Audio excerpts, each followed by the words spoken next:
Assalamualaikum warahmatullahi wabarakatuh. Halo semuanya, perkenalkan nama saya Murad Ismail dari kelas 10 D Mulia. Tadi Bapak dengan nama siapa? Hendrik Barongsai, nama boxer. Hari ini saya akan menanyakan beberapa pertanyaan untuk pelatih saya. Ada satu coach, pelatih petinju boxing.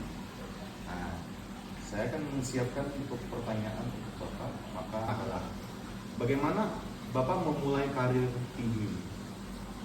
Memulai karir tinju ini tentunya dari dasarnya, yaitu pertandingan amatir, dan persiapannya itu mulai dari dini latihan, dari umur mulai di bawah 20 belasan, kemudian kita mulai tahun waktu itu tuh 2000, kalau nggak salah, dari waktu saya masih kecil itu tahun 99 ya, 99. Oh gitu Pak? Ya, harus 99. Enggak, kadang belum naik. Itu dari kapan? Dari semenjak Bapak kayak di SMA atau udah kuliah? Waktu SMA, betul. Oh SMA. SMA kelas 3 kelasnya itu. Itu udah mulai dilatih-latih Pak? Sudah, itu udah mulai latih dan bahkan bertanding. Udah bertanding Pak? Kelas 3? Kelas 3. Jadi dilatih terus Pak. Tapi di kelas 1 belum Pak? Kelas 1 juga bisa. Kelas 1 juga. Tapi kok mulai latihan itu dari SMP, tapi bertandingnya itu SMA. Gimana sih Pak? Bagaimana?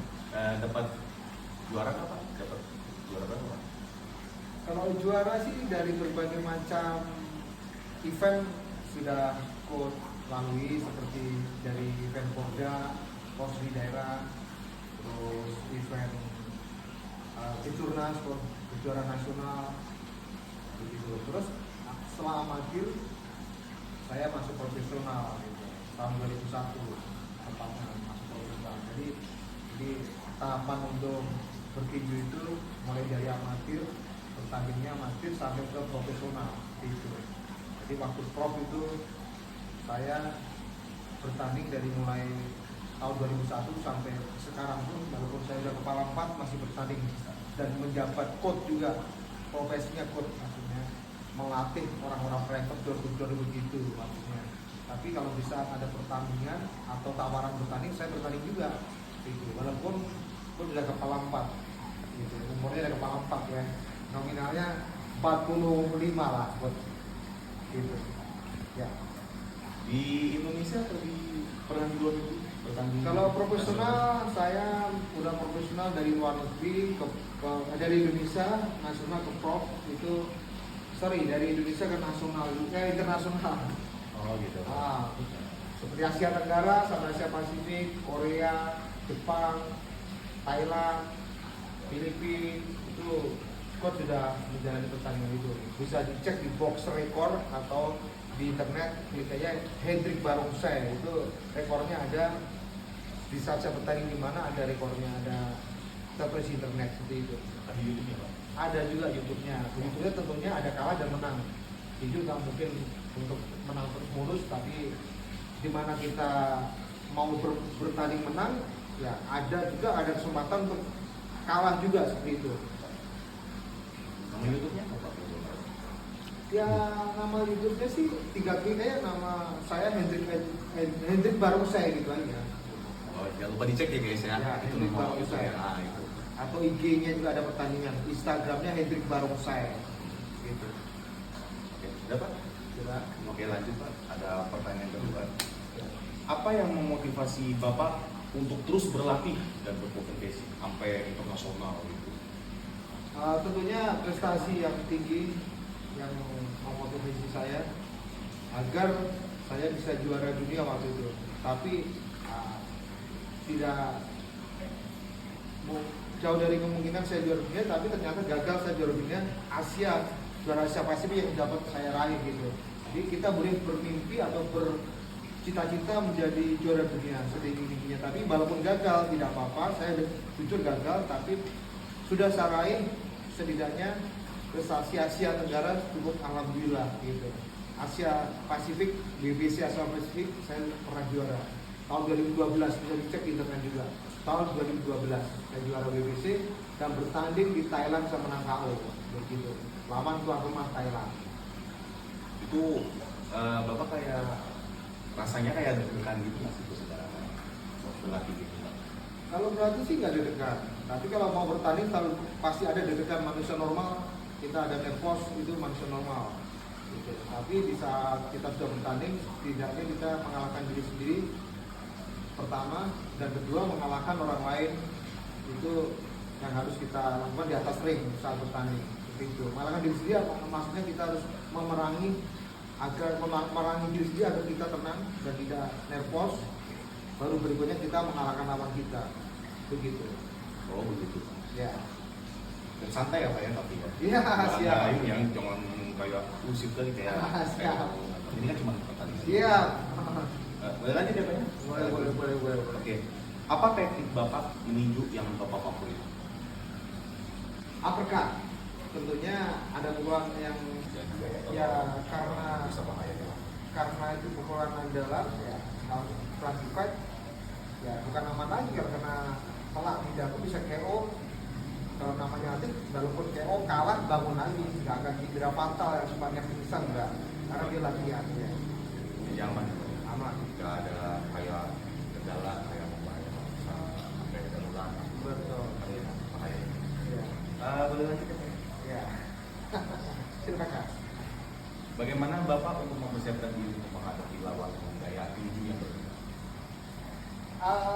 Kita harus pertama mengetahui jenis style lawan, apakah dia ortodok, apakah dia bergaya southpaw stylenya. Kalau dia bergaya southpaw, tentunya kita menghadapi dengan teknik cara berbeda. Dan kalau tentunya dia dengan gaya style yang ortodok, pada umumnya orang tangan tekuat kanan, itu kita pun menghadapinya dengan cara style yang berbeda pula tekniknya. Jadi di saat kita fight di atas ring itu, kita sebelumnya memang sudah prepare untuk menyiapkan acan-acan lawan yang bergaya begini dan begitu, dengan cara kita mencari tahu lawan itu dari Instagram, mungkin YouTube, dari medsos seperti itu. Kita pelajari dulu. Tentunya mereka lawan itu biasanya tentunya punya dokumentasi videonya di YouTube gitu. Itu Bapak kayak tahu nggak gitu kalau misalnya nih orang mau melawan kan bisa juga kan kayak trik ya, kayak di trik ya, orang mau tinju tapi Bapak melawan kan kayak Bapak mengetahui. Kalau kita sebagai profesional yang sudah terlatih, itu pasti mengetahui. Kalau kita petinju yang masih dasar basic yang pemula, kita tidak akan mengetahui. Seperti itu. Jadi kebiasaan jam terbang, berlatih dan bertanding itulah yang membuat kita lebih jeli mengetahui teknik lawan. Seperti itu. Oke. Lanjut ya Pak ya. Ya. Apa teknik Bapak yang realisasi atau memotivasi? Teknik ya. Atau ada motivasi buat relaksasi? Dalam hal teknik secara sering maksudnya bagaimana? Tekniknya. Oh, kalau untuk motivasi saya untuk mempelajari teknik-teknik ya adalah tentunya saya punya seorang idola tinju juga di dunia bernama Floyd Mayweather Junior yang bisa saya adopsi teknik-tekniknya. Itu yang membuat motivasi saya untuk mengembangkan teknik seperti itu. Biasanya kita punya idola seorang petinju itu. Seperti itu. Oh gitu Pak. Tapi Bapak punya cerita nggak pengalaman Bapak paling menantang atau berkesan Bapak sehingga Bapak masih bertahan jadi tinju pelatih tinju? Ya tentunya karena memang hobi dan suatu profesionalisme yang membuat kita tetap bertahan di lingkungan tinju, yang membuat kita tetap menekuni hal yang sama, tidak jauh dari tinju. Jadi di saat saya kemungkinan sudah tidak menjalankan aktivitas bertanding, saya tetap berpotensi atau tetap menjalankan aktivitas melatih saya karena hobi gitu. Apa yang dapat Bapak pelajari tentang boxing? Ya hikmahnya yang saya pelajari tentang boxing ini adalah hidup tidak semudah itu yang kita dapat. Artinya kita perlu proses bertahap, belajar dan belajar, akan berikutnya kita mendapatkan hasil skill yang bagus. Seperti halnya kehidupan yang lain, proses, semua hal itu proses seperti itu. Kalau kita ingin mendapatkan skill tinju yang memadai, yang bagus, memang kita membutuhkan proses belajar dan belajar. Gitu. Tidak bisa skill yang kita dapat secara instan. Gitu. Skill fight, skill bertanding itu dapat dari proses belajar dan belajar, berlatih gitu. Begitu ya. Oke. Sepertinya pertanyaannya udah terjawab semua Pak. Ya. Jadi begitu ya teman-teman ya.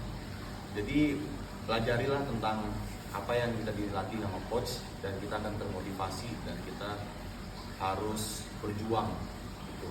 Jadi jangan pantang menyerah, jangan malas-malas, dan tetap semangat berjuang untuk sampai internasional ya Pak ya. Betul. Berpengalaman coach Hendrik ini keren sekali Pak. Oke, begitu aja sih teman-teman dan Bapak Guru. Mohon maaf, podcast kami, aku sama Bapak pelatih saya dengan Bapak Hendrik. Ya. Terima kasih Bapak sudah memberi